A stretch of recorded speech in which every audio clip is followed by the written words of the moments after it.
Hello everyone, my name is Skits and welcome to 6th episode of Skyrim Mods Weekly. I hope you enjoyed the video and thank you for watching. First mod we'll be taking a look at is called Mistveil ENB by Modder. This mod adds not one, but 4 new ENB presets called Shades of Autumn, Whisper of Winter, Marriage of Summer and Memory of Spring. Every preset has its own personality, focus and own setting files. These 4 presets use almost all of ENB's features, so they can be quite demanding in terms of performance, so make sure your computer can handle it, or you can tweak any files to fit your settings. If you don't know how to install an ENB, there is also a detailed installation guide on the mod page, so you should not have any problems. Each one of the presets is based on one of the seasons in Skyrim, and there are huge differences between them. So for example, Whisper of Winter will have cold atmosphere, while Marriage of Summer will be a lot more colorful. Each has its own advantages and it's entirely up to you which one you'll use. I liked all of them, but if I had to choose just one, I would go with Memory of Spring. As always, I use ENB throughout the whole video, but since there are 4 of them, I used different one in each mod, so you could see all of them in action. Overall, I really enjoyed each one of the presets. There is a lot to choose from, and if you're looking for a new beautiful ENB, this mod is for you. Next up we have Dynamic Loot by Treehome. This mod adds over 800 pre-enchanted armors and items to enemies' loot list, so now killing and looting NPCs is more rewarding and interesting. Now items like spellbooks, potions or alchemy ingredients can now be found on certain type of enemies and some don't, so for example dwarven spiders and animals will no longer drop gold or alchemy potions.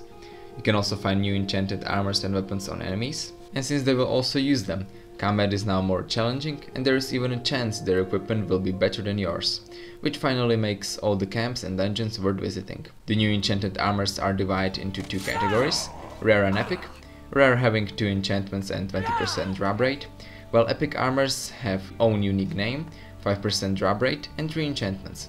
You can configure drop rates in mod configuration menu, where you can also change things certain types of enemies drop, and drop rates of all other miscellaneous items. This mod is especially useful for people who are not big fans of enchanting items, or are just bored of same repetitive loot bandits and other creatures have, even though it can be a little bit too much. For example, in my game guards dropped dragon scale armor, so if you don't want to get strong items at the beginning of the game, you can either set drop rates very low or don't use this mod.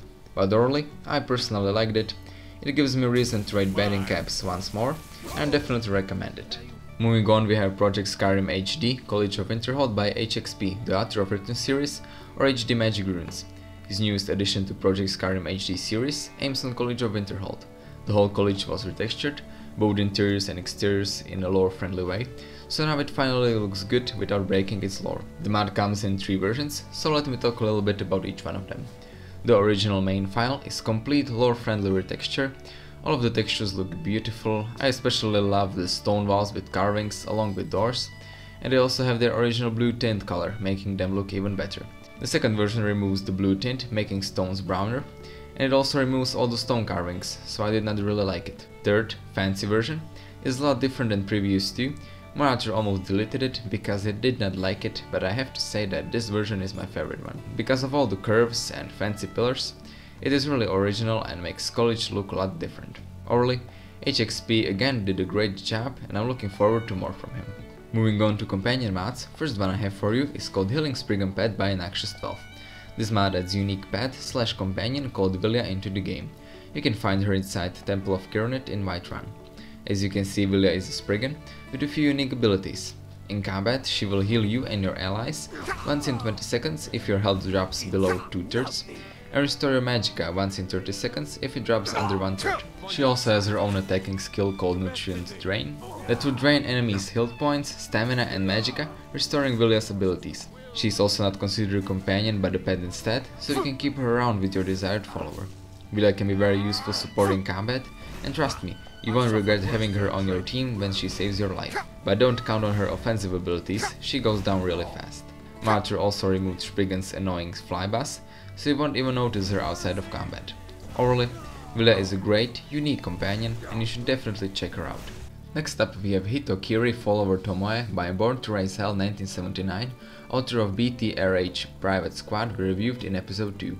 His newest mod adds a standalone female follower into the game.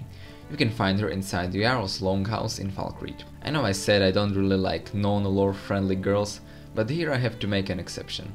As you can see, Tomoe is beautiful, Her face is highly detailed, especially the scars that make her look like a skilled warrior. She also comes with her own unique robes and a custom beautiful sword that you can take from her and use by yourself. Tomoe also has her own backstory. She is a blade swordsman who came to Skyrim from the far country, I'm guessing Japan, has natural talent of sword skills, and her specialty is slaying humans.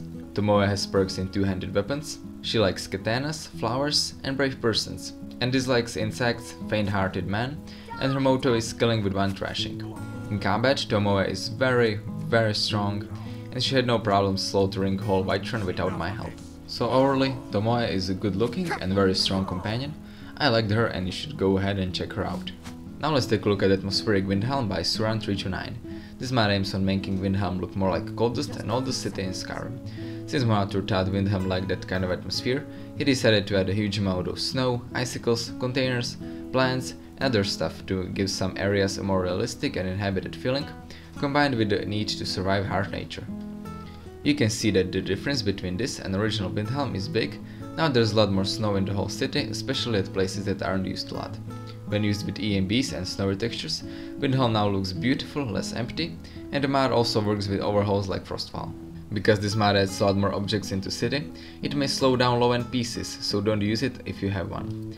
Overall, this mod is a great expansion to city, and now I can't even imagine my Windhelm without this mod, so you should definitely download it. Moving on to the house mods, first one we'll be taking a look at is called Little Keep by Elianora. You can find it near Falkreath, but first you have to obtain a key. There are actually 3 keys, one in Helgen's Keep Torturer's room, another one in Falkreath Watchtower, guarded by enemy, and with newest update on the body toast right next to Keep. Now as you can see, house has a beautiful location with a view on a whole lake. The house itself looks great as well. On the outside there is a fishing spot, unfortunately non-interactive, and I absolutely love the roof. Inside, house has a cozy atmosphere. You can find all the stuff you would need here. There are also a few paintings and even a carpet on top floor, and a tons of static decoration. What I mainly love about this house is its location, atmosphere and overall usefulness, making it a great home for starters and people who dislike castles or big house mods. I personally really liked it and you should go ahead and check it out. Next up we have Enchanted Treehome, Tree of Ages by ManslayerJ. This mod adds gigantic tree/house into the game. Some of you may remember this mod since it already got released before, but now Morator fixed all the bugs and decided to release final version. You can find it near Rorikstad. Main advantage of this mod is its uniqueness, since living in a giant tree is not common even in Skyrim. As you can see on the outside, house is beautiful, the garden fits its atmosphere and it looks especially beautiful at night if you use Sharpshooter's ENB, and unfortunately its magic did not work with Mistveil. Inside it looks just like an interior of tree should look. It also has some sort of fog and you can find all the things you need for living here. It also has tons of decorative, static objectives, 3 floors and a basement. I especially like the top floor with a beautiful view on surrounding area, and you can also jump all the way down on mushrooms, playing some sort of minigame. I also love the basement with a beautiful waterfall and a kitchen if you feel like cooking something. Overall, this treehouse is amazing, I love its uniqueness and atmosphere and I definitely recommend it. Moving on, we have Ashara Demonized Dress Laser Texture by zzjay. This mod retextures the original Ashara Demonized dress from Sydney B. You will need the original mod for this version to work, so make sure you download it. You can find link on the mod page. You can buy the dress from vendor inside Silverblood Inn in Markart. The mod does not retexture the whole dress, but only corset, skirt, panties, stocking and choker are included. Now as you can see, compared to original mod, the corset is cleaner without its original pattern that was instead moved on skirt and stocking that are now a lot more detailed. They both have ribbons and look a lot better. Like I said, corset lost its original pattern and I think it was a good decision, I prefer it this way. Morator also retextured panties that look good as well, but I personally prefer a dress with skirt. There are also tons of color variants, so I'm sure you can find the one you like, and the other parts of dress from original mod fit with the retextured parts as well. Overall, zzjay did a great job, and if you like the original mod, I'm sure you also like this retexture. Now let's take a look at weapon mods, shall we? First one I have for you is called Insanity Steel Shortsword by InsanitySorrow. You can craft it at any forge under steel category. As most of Insanity's work, it is based off original steel shortsword from Oblivion. Now as you can see, sword looks great. It has both custom meshes and textures that are high resolution with a lot of details, like the ornaments on handle or the blade itself. In combat it was not overpowered, Even when dual wield I still had some problems with white rank guards, and since you can craft it with some common materials, I think its power was balanced, and it can be a great weapon for starters. Overall, Insanity again did a great job, and I'm looking forward to more from him. And the last mod we'll be taking a look at is called Alendris-Blade of Winged Flame by Jonathan0068. This mod adds a unique two-handed sword into the game. You can find it in High Hradgar courtyard, near the gates to Throat of the World. As you can see, Alendris has custom texture with ornaments on a blade, and a beautiful handle that I really liked. Alendris also comes with a few unique abilities.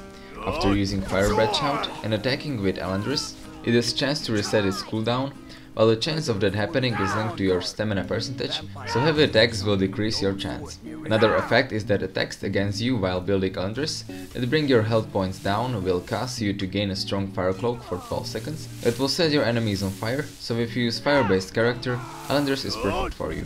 In combat it was effective, the added effects increased its power significantly, and it had no problems with enemies being countered. Overall, Alendris is a good looking and strong weapon, and you should go ahead and check it out.